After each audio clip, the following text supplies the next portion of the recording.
You think being smart is a blessing? Cute. They told you intelligence was the key to success, respect, freedom. But nobody warned you. The smarter you are, the worse it gets. Not because intelligence is bad, but because most people aren't ready for it. And when you start seeing through the game, the lies, the systems, the masks, you stop playing. And guess what? People hate that. Let's start with Nietzsche. The guy didn't just write philosophy, he bled it. And he saw it coming. He who has a why to live can bear almost any how. Cool. But what happens when you see there is no why? Smart people eventually hit that wall. They realize the world runs on noise, ego, and repetition. And while others are busy cheering for their teams, reposting quotes, living on autopilot, the smart ones are stuck in their heads, wondering if any of this even matters. Being intelligent isn't about knowing more, it's about seeing more. And the more you see, the less you can ignore. You notice how shallow most conversations are. You notice how fake politeness is. You notice the games people play, the social scripts, the fake smiles. And it gets tiring, because once you see, you can't unsee. You ever watch Death Note? Light Yagami is the perfect example. Smart, talented, sharp as hell. And what happens? He becomes bored with the world. Why? Because when you outgrow the system becomes a prison. That's what no one tells you. Intelligence isolates. It makes you question what everyone else accepts. At first, people admire you. Wow, you're so clever. Then they start to resent you. Why? Because your presence makes them feel smaller. And eventually, you learn to shut up, to play dumb, to nod at stupid ideas, to laugh at jokes that aren't funny, because being honest, too risky. Nietzsche called this the burden of consciousness. When you wake up to how absurd life is, you either laugh, break, or go silent. He said, the higher we soar, the smaller we appear to those who cannot fly. Translation, if you think differently, they'll label you arrogant. If you go too deep, they'll call you crazy. If you question everything, they'll call you negative. You don't fit, not because something's wrong with you, but because the world is designed for comfortable illusions, not uncomfortable truths. Let's be real. Most people want peace, not truth. They want certainty, not freedom. They want comfort, not depth. So when a smart person walks in asking why instead of how, they ruin the vibe. Too intense, too cold, too serious, too much. That's why intelligence can feel like exile. You're surrounded, but alone, present, but detached, loved, but not understood.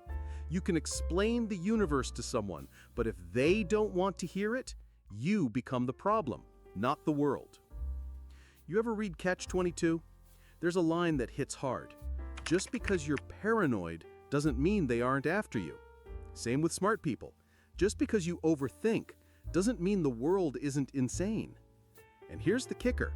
The smarter you are, the more aware of your own flaws. You see your contradictions, your failures, your shadow.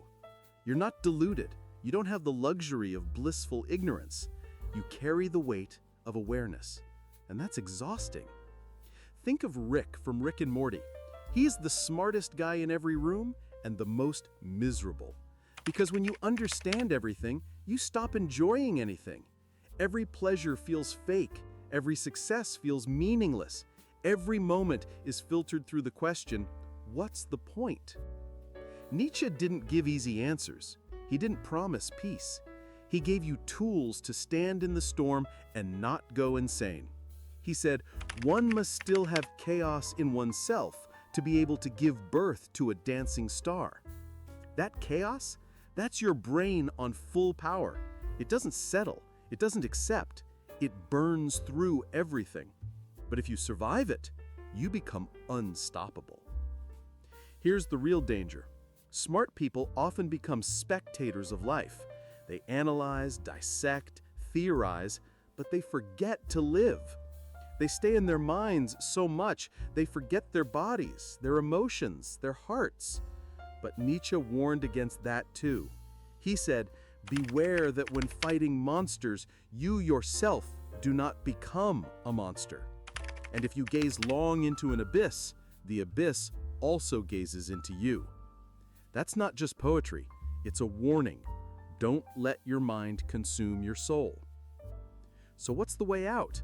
Not stupidity, not ignorance, but balance. Use your intelligence not as a shield, but as a sword. Not to escape life, but to carve meaning from it. Laugh at the absurd, challenge the script, but also touch the earth, talk to people, feel the sun, love, even when it's fragile, live, even when it's pointless. Because the curse of being smart is also the power to create your own meaning. You ever watch Neon Genesis Evangelion? That show isn't about robots. It's about pain, identity, loneliness, self-awareness. Shinji knows too much, feels too much, and it breaks him. But the beauty of the show is this: even in the collapse, there's growth. Even in confusion, there's clarity. That's intelligence. Not clean, not easy, but real. So no, being smart isn't easy. It's not all A+ grades and clever jokes. It's existential dread, social alienation, and overthinking everything. But it's also depth, it's vision, it's truth. And if you can hold all that without breaking, you don't just survive, you evolve. Last words? You're not crazy for thinking too much. You're not broken for seeing through the bullshit. You're just awake. And yes, it's a curse, but it's also your chance to become something rare. A mind that questions, a soul that resists, and a life that refuses to settle.